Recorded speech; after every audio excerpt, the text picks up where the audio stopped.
As Tom stood frozen on the pavement, a strange mix of fear and curiosity tugged at him. The figure in the window continued to wave, but Tom couldn't discern any features.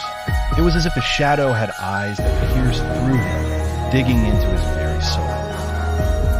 He wanted to run, but something inexplicable held him in place. Minutes went by, or maybe it was seconds. It was hard to tell. But what he knew was that he needed answers. Against his better judgment, Tom found himself inching back towards the eerie house. Each step was weighted with dread, but his legs refused to turn him away. The front door creaked open as he approached, just as if it had been waiting for him. The oppressive silence within the house was louder than any screams, stretching every nerve in his body. Summoning every ounce of courage, Tom whispered into the void. "Who are you? What do you want?" His voice quivered, bouncing off the cobweb-laden walls like a plaintive cry in a haunted cathedral. As if in response, the air around him thickened. The shadow seemed to grow more vivid in his mind, an image forming. Then, the lights flickered momentarily, enough to illuminate a framed photo hanging awkwardly by the wall.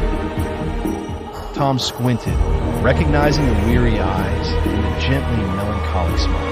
It was a portrait of himself, but older. "You're the reason I'm here." The shadow's voice echoed once more, and this time, the tone wasn't easy. It held a sadness, a longing that struck a chord deep within. "What happened to me? To you?" Tom murmured, trying to understand the impossible. The doll, the room, the shadow.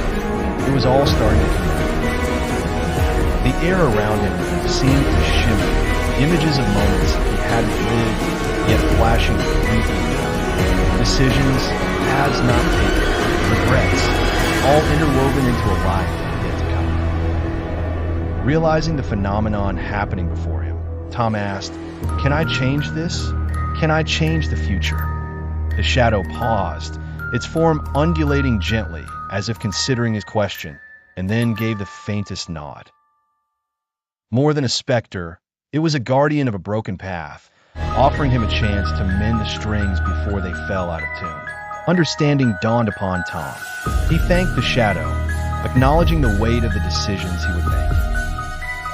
As he stepped back into the street, the shadow waved once more, but this time, it felt like a wave of hope. The window light dimmed softly, the figure faded, leaving him with the promise of change.